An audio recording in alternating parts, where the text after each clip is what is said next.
Ajo që ka vrej më shumë ti është se njerëzit sot vuajnë shumë prej asaj se s'kan çka me bë. Domethënë, thot njihem sikur se pa disponim. Domethënë nuk ka disponim. Edhe kjo i shtyn ata që këto emocionet edhe mendimet negative që i ka të gjej prehje të veset e ndryshme. Edhe shkon për shembull është përhap shumë gaming, që kemi 3 sot, jo vetëm 3, po edhe në moshë të cilët janë gjendje të luajnë lojra elektronike. Po. Bile njëherë një rast gruaja u anku tha luan me fëmijë 3-4 orë, domethënë PlayStation edhe lodra tjera. Domethënë kjo nuk një moshë mo, që qëndrojnë 3-4 orë, 5 orë, 6 orë. Pastaj kemi varësitë ndryshme, të lloj-llojshme. Stresi, burnout. Çka është burnout? Kur arrin ky nivel? Kur mundin që e bën dikush, angazhimin që e merr, edhe e bën, lodhjen që i shkakton, ndërsa kur vjen çështja te shpërblimi, nuk është në përputhje me lodhjen që e bën. A kupton?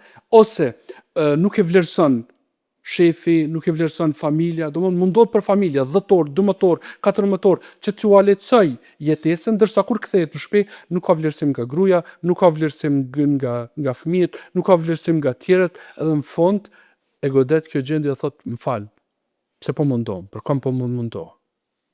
Kështu që, domethënë, libri i parë me çrregullime psiqike që është dalë dikun para 70 vjet. Para 70 vjet. Po, DSM, nishi, edhe i ka pas dikun 100 faqe.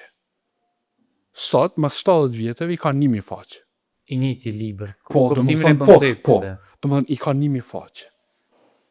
Nuk ka disiplinë tjetër shkencore që janë rrit smundjet edhe çrregullimet se që janë rrit. Për arsye se tash ka rrit shkenca për shembull me zaventsu zemrën, me zaventsu mushkrit, gjakun, gjitha transplantet, kështu, mirë po, i vetmi organ që ende është i pa eksploruar ose është i eksploruar jashtëzakonisht pak është çështja e trupit. Sepse është nuk operohet ende.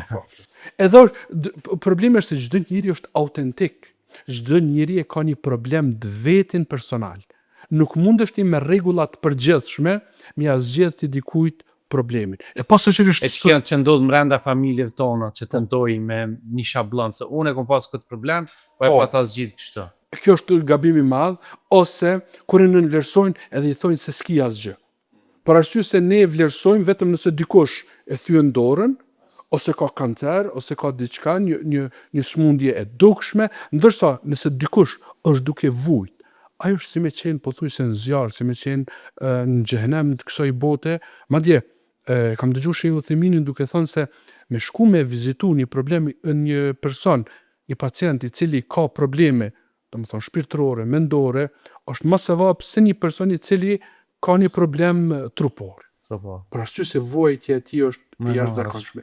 E ne sot e nënvlerësojmë, ndoshta edhe bullizojmë, nuk e kuptojmë, hajtë se të kalan, ndërsa ose me shprehje tjera, ndërsa ai ka nevojë domethënë për një trajtim, një këshillë, një zgjidhje.